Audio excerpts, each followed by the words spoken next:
I am here today to face my fears and silence those nagging doubts.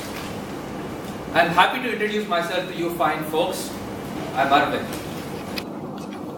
Let me share an incident that happened a while ago.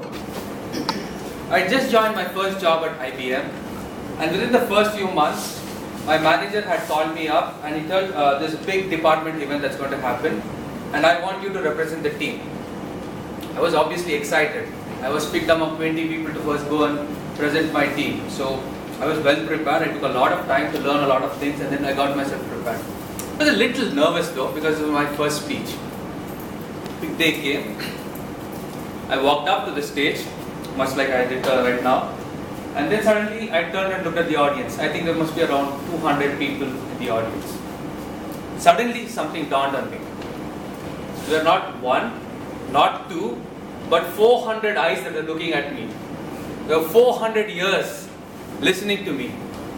And 200 minds wondering why I hadn't said a single word yet. And that's 1,000 human organs that's focused on me.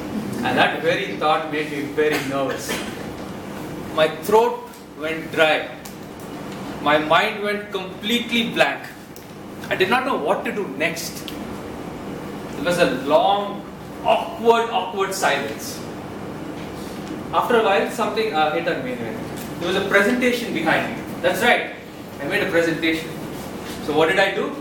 I turned around and started reading the presentation, completely avoiding my audience. After 5 minutes, my speech was over. It was the longest 5 minutes of my life. I think I was a little dehydrated. So what did I do?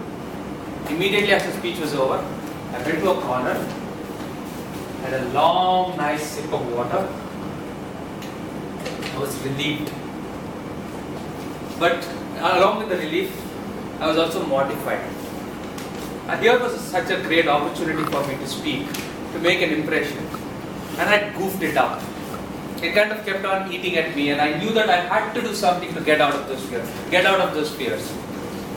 So that's when one of my friends was in the Toastmasters club, and he had been egging me for a long while to come and join. And I finally took that leap of faith and went and attended a Toastmasters meeting in Bangalore. And I think that made a big difference in my life, and I'm very happy to be a part of this wonderful organization. Now let me switch gears and talk a little bit about myself. Let me start with the genesis. I was born in Madras, now known as Chennai, and although I was born there, I grew up in Bangalore, a place I'll always call home. Growing up, I think I was a little quiet person, but I always liked to pull an occasional prank. I enjoyed that.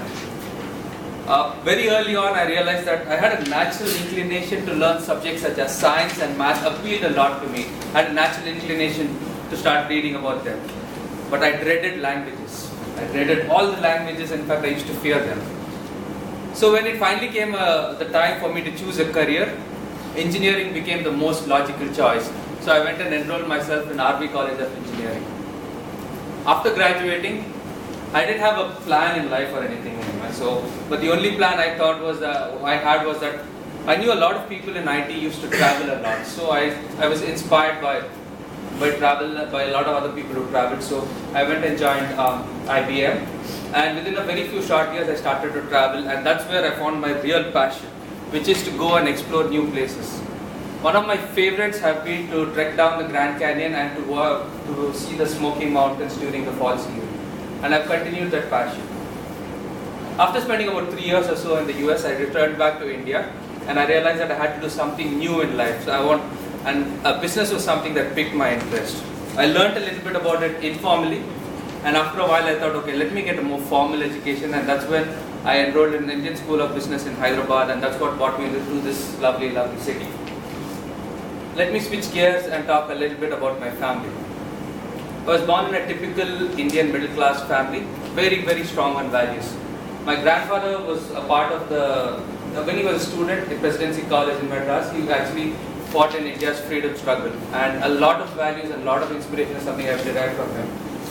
My grandmother is from the Andaman Islands, and she also had a very strong influence on me. She's a very resilient woman.